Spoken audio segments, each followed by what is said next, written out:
So Metro Manila, if it's a human body, it needs a lung transfer, a heart bypass, because the arteries are congested. As the population grows, the lungs of the city, part of it being reduced for profit or for real estate taxes. Metro Manila, the center of commerce, technology, and politics in the Philippines, is also the most congested city in developing Asia, according to the Asian Development Bank. A megacity coupled with mega problems. Is it still possible to come up with mega solutions? Hindi na makukuha sa dasal, sabi ko. Kumilos na tayo Being hanggang devastating, meron we na. were caught Siguro by po surprise. talaga naman puputulin natin. Durog na po ang mga buto ko sa paa. Manhid na yung buong katawan ko. Ito yung panganay ko yan. Langit at lupa ang bumagsak sa amin dito sa Zambales. The precursors are telling us that this might happen to us anytime.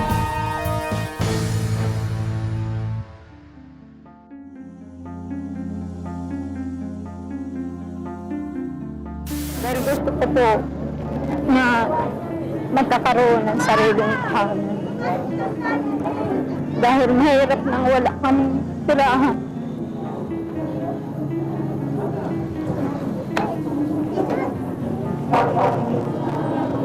Ayaw ko kung mangyari na yung mga anak ko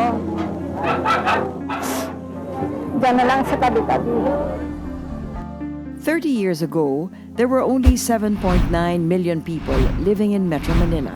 Many believed that moving to the country's capital region was their ticket out of poverty.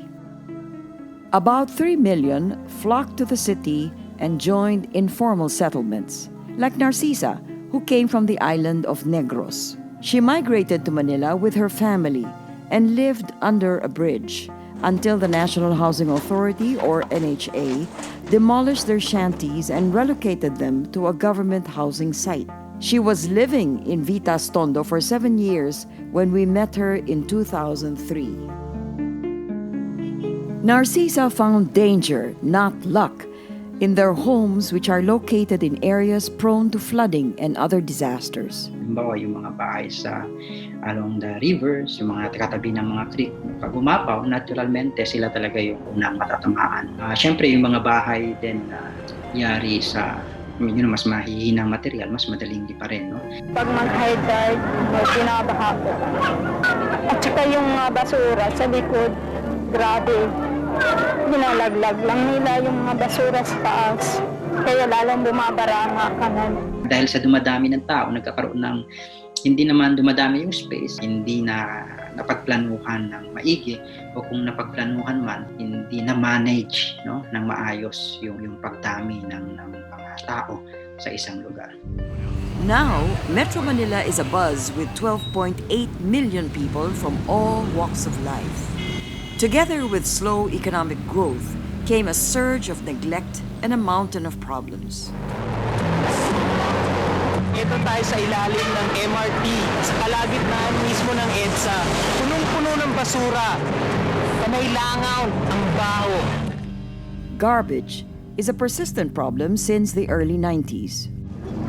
Pagdiring ko kasi, pag tinignan mo namin, nakakaduray na dahil isa nilalangaw. They tried to burn it, hide it in illegal dumping sites, Sino bang nag-utos sa inyo magwardya dito?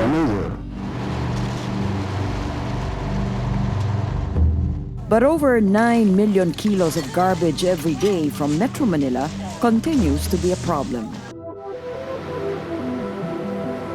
On top of the trash, informal settlers also have to live with almost non-existent sewage systems. Tulog na mo, saan mo galing yun? Yes, sabag siya. Yes, siguro. CR. So diretso mo dyan sa kanal yung galing sa CR. Oo, siguro yan. Kailangan po kasi malinis siya para hindi pumasok sa bahay. Kasi minsan pumapasok mo yun, lalo pag umuulan.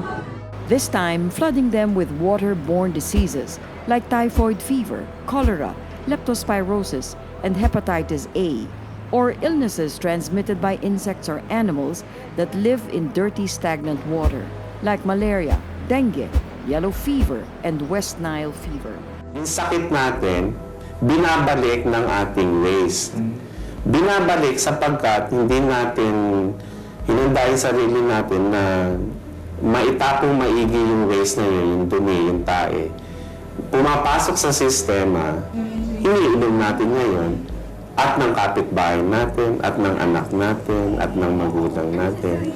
At kung mahina nga yung resistensya mo, wala kang panlaban doon, magkakasakit ka. Ang kaya lang talaga natin i-accommodate na sa mga sewerage treatment plants ay mula 14 to 20% lang ng waste ng Metro Manila. You could just imagine the amount of work that we need to do, no, to be able to keep up with the increase in population.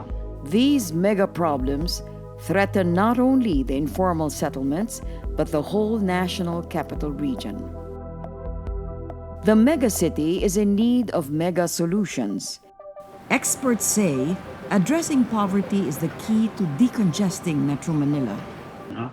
Kasi nga, yung pagpasok ng karamihan sa Metro Manila, for example, is really for the economic opportunities, and for all other cultural activities na meron sa Metro Manila. So yun yung kailangan, no? If you are able to provide other opportunities outside, tingin ko mas magiging effective yun na pang-engganyo sa mga tao na tingnan ang opportunities sa iba pang mga lugar outside of Metro Manila. The first mega solution is to bring back Manila migrants to their native provinces and relocate informal settlers. Ang relocation kasi as a disaster risk reduction measure is probably one of the easiest solution to reduce the impacts of a disaster, but also the most difficult to do politically. A measure that often results in violence.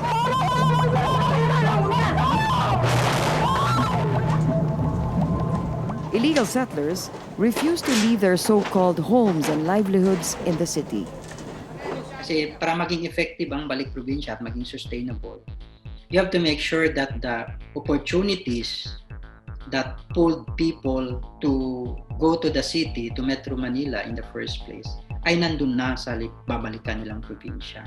So doon papasok ang OCD sa coordination naman ito to make sure that other agencies contribute to the project, like for example, DTI and Department of Agriculture and DSWD for the assistance to be provided to the beneficiaries.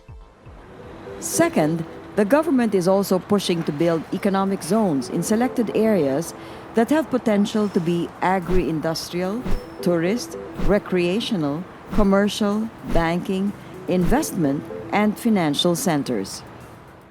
This would mean economic growth will not be centralized in Metro Manila and will give better opportunities in other parts of the country. To attract people and businesses, industries to settle and move to a new place, to the ecozone, kailangan mahanap nila kung ano yung nakukuha nila dun sa current city. At a big part of that really is yung economic opportunities. Kailangan may ample opportunity, may proper infrastructure, transportation, etc.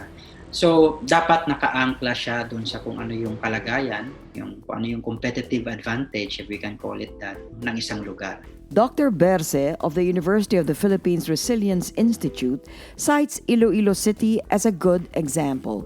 They're making big strides sa mobility, sa urban mobility. They're encouraging, for example, the use of roads by people, not by cars. So they're also active when it comes to disasters, for one. They're heavily invested in ecosystem-based disaster risk reduction. For example, yung pagtatanim ng mangrove. Distributing economic activity, however, does not solve the waste problem in Metro Manila entirely. But you're just transferring the problem na dapat talaga ang focus natin dito, community organizing. We organize at the front end, we educate the people, we set up systems for segregating the waste. But again, the responsibility for this problem should not be on the individual consumer like you and me. It should not be on the poor people. It should be rather on the producers, tsaka yung mga nagbebenta ng mga ganyang klaseng material. The responsibility of a manufacturer, of a producer should not end at the point of sale. But tignan mo saan napupunta yung packaging mo. We already have the Ecological Solid Waste Management Act in place, but enforcing this law is another story. Ang naging problema lang natin over the last 2 decades has been the implementation. Zero waste is a direction. It's not like you need to achieve zero 100%. No? Parang, but as close as you can get to zero, meaning the more you're able to divert stuff ending up in dump sites, in landfills or incinerators, then the closer you're getting to zero. It's just really a matter of implementing them correctly and sufficiently. Mega solutions to urban congestion are part of the Philippines' development plans. But the mega solutions can only begin if we properly implement it. Siguro gusto ko lang i-highlight na, kumbaga, it's not urban planning per se. It serves as a guide, no, on how we develop cities. We have that.